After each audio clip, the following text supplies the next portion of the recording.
Welcome to Rekha's magical kitchen. সকলকে প্রথমে জানাই হ্যাপি নিউ ইয়ারের অনেক অনেক শুভেচ্ছা ও অভিনন্দন। সকলে এই বছরটা দারুণ আনন্দ করুন এবং সাথে থাকুক এই সুন্দর একটা মিষ্টি। আজকে আমরা রেখাস ম্যাজিক্যাল কিচেনে হ্যাপি নিউ ইয়ার সেলিব্রেট করছি একটা সুন্দর মিষ্টি পিঠে দিয়ে, যার নাম আপেল পিঠে। তো এই আপেল পিঠে যেমন দেখতে সুন্দর, তো সেই রকমই আমরা এই বছরটাকে খুব সুন্দরভাবে সেলিব্রেট করব। তার জন্য প্রথমে আমরা নিয়ে নিচ্ছি কড়ার মধ্যে গরম জল। এখানে আমরা গরম জলের মধ্যে সামান্য পরিমাণে নুন এবং তার মধ্যে চিনি দিয়ে এটাকে গরম জলটাকে ফুটিয়ে নিচ্ছি। আপনারা কিন্তু এই পুরো জিনিসটা জলের পরিবর্তে আপনারা দুধ দিয়েও করতে পারেন।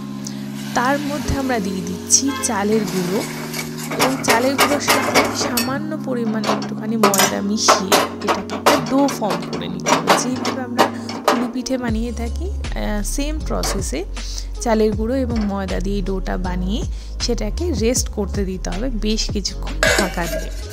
বেশ কিছুক্ষণ এটা ঢাকা দিয়ে রেস্ট হয়ে যাওয়ার পর এখান থেকে গোল গোল করে এরকম আমরা ছোট ছোট বলগুলো কেটে নিয়ে তার মধ্যে আমরা এখানে দিচ্ছি সাদা নারকেলের পুর। আমরা এটা বাড়িতে বানিয়ে নিয়েছি। আপনারা চাইলে এখানে মাখা সন্দেশ ব্যবহার করতে পারেন, কিংবা আপনারা নর্মাল যেরকম নারকেলের পুর হয় সেইগুলোও কিন্তু ব্যবহার করতে পারেন, ক্ষীরের পুর ব্যবহার করতে পারেন। কিন্তু এখানে আমরা সাদা রঙটা এই কারণেই রেখেছি, যেহেতু আমরা এটা আপেল পিঠে বানাচ্ছি। আপেলের ভেতরের পার্টটা হয় সাদা আর ওপরের পার্টটা হয় লাল। তো without any kind of chemical colour use না করে আমরা আজ সম্পূর্ণ প্রকৃতির জিনিস দিয়ে এই জিনিসটা বানাচ্ছি। আপনারা যারা আমাদের চ্যানেল আগে থেকে ফলো করছেন তারা জানেন যে আমাদের কখনো আর্টিফিশিয়াল কালার দিয়ে আমরা কোনো কিছু খাবার ইউজ করি না। চেষ্টা করি যতটা সম্ভব প্রাকৃতিক উপায়ে কালার করতে, সেটাকে অ্যাট্রাকটিভ বানিয়ে তুলতে। তারপর আস্তে আস্তে এটাকে আপেলের যেরকম শেপ হয় সেই রকম আপেলের শেপ দিয়ে তারপরে এখানে আমরা বিটের রস বার করে নিয়েছি। আপনারা জানেন বিটটা আমাদের রান্নায় কত ভালো বার ইউজ করা হয়েছে কালারের জন্য, কারণ এর কালারটাই অসাধারণ একটা কালার।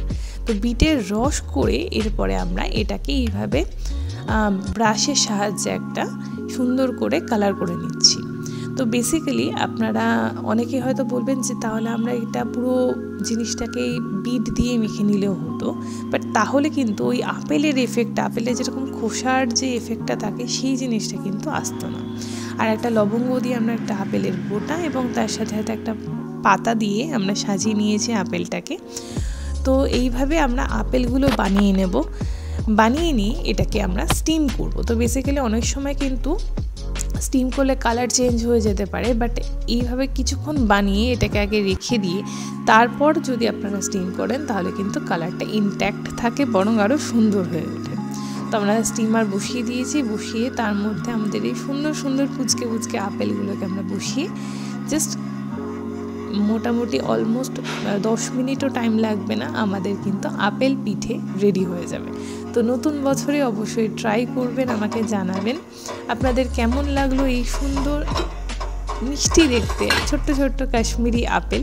তো কাশ্মীরি আপেলের জন্য কিন্তু আর আপনাদের কাশ্মীরে যেতে হবে না, বাড়িতে বসে নতুন বছরে এই বানিয়ে ফেলুন এই কাশ্মীরি আপেলের পিঠে।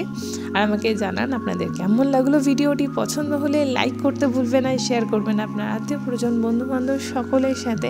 আর আমার চ্যানেলটি যদি এখনও অবধি সাবস্ক্রাইব করে না থাকেন তো প্লিজ সাবস্ক্রাইব করে পাশে বেল আইকনটা ক্লিক করে দিতে ভুলবেন না, যাতে আমার রান্নাঘরের থেকে সমস্ত আপডেট আপনার মোবাইলে সবার আগে পৌঁছে যায়।